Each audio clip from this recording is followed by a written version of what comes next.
It's IBC 2023, and I'm here in Hall 12 at the Fujifilm FUJINON stand, speaking with Luke. Hi, how you doing? Yeah, very well. Thank you for coming by and filming some stuff. Well, so, yeah, you've got some news. You've got some new, some Duvo news. So we've got some new kit. So originally, the 25 to 1000 lens, as we all know, was that bridge in the hybrid broadcast cinema market. Right. It was always going to be a series. Just that series we kept under wraps until we finalised smaller details. You knew what you were going to do with it. Yeah, exactly that. We knew where it fit in and everything else. So, but on the 7th of September, we originally announced, we had a mock-up at NAB, but on the 7th of September, we released the finer details, the stuff people want to know, on the 24 to 300mm Duvo lens. So you can see it, maybe see it in the case on the background. So it's a Super 35, it carries the same characteristics. It's a Super 35 full frame lens coverage. PL mount. PL mount. Lightweight, it's under 3 kilos. It's 270mm long. It's a T-stop of 2.9 and it ramps to T4.2 at 207mm. So in terms that you lose one stop in the Super 35 coverage, you lose one stop of light. It's lightweight, you can go handheld, you can go steady cam, you can go jib arm. So it's got a good focal length. It's just an exciting move for you. Yeah, no, hopefully. Obviously, there are other lenses in the market that are similar, but as always, it's slightly wider, slightly longer, try and get a better T-stop out of it. But also we've got extra specifications on it. So we've got remote back focus, so electronic back focus. Okay. What we can do with that is throughout the zoom range, we can ensure the optical quality, because at the factory, what we do is test from wide to telly to wide, and we test the optical dropout on a parfocal lens.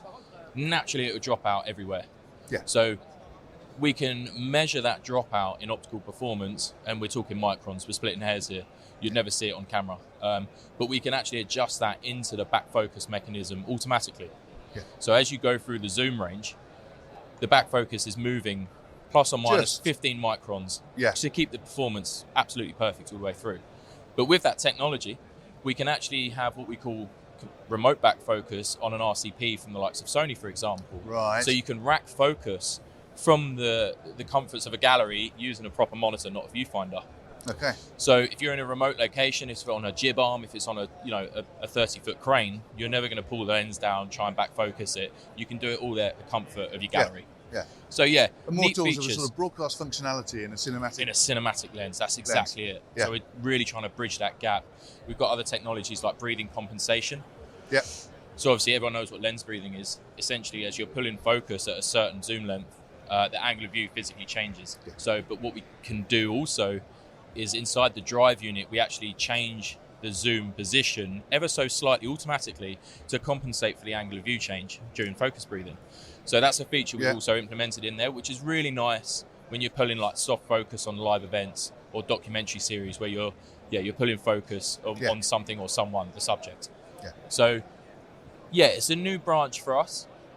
We've got some really good feedback on the 25-1000 is obviously, by now everyone probably knows it. We've done some amazing productions. We've done some incredible tests and demos with some big names, and so far actually no complaints. Well, this market seems to be a growing market, so it seems like a sensible move, a sensible step in the right direction. Correct.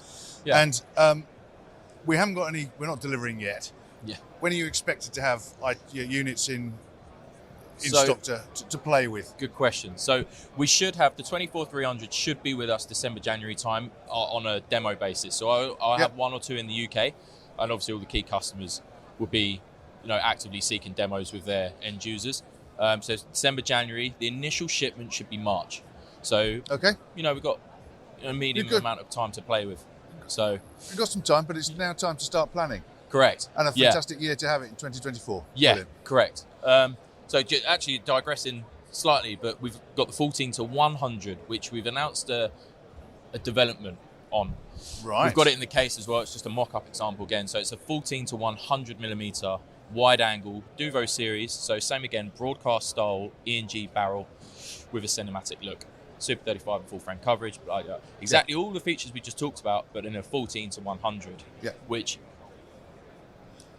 discussing with some others, that it bridges that gap really nicely. Again, this is introducing a range. Yeah, correct. So I don't know where it stopped. I'm not on that pay scale where I get told the secrets, we'll find out in time, so far Yeah, the 14-100 has been really well received, actually. Good. And we expect some really good things from that.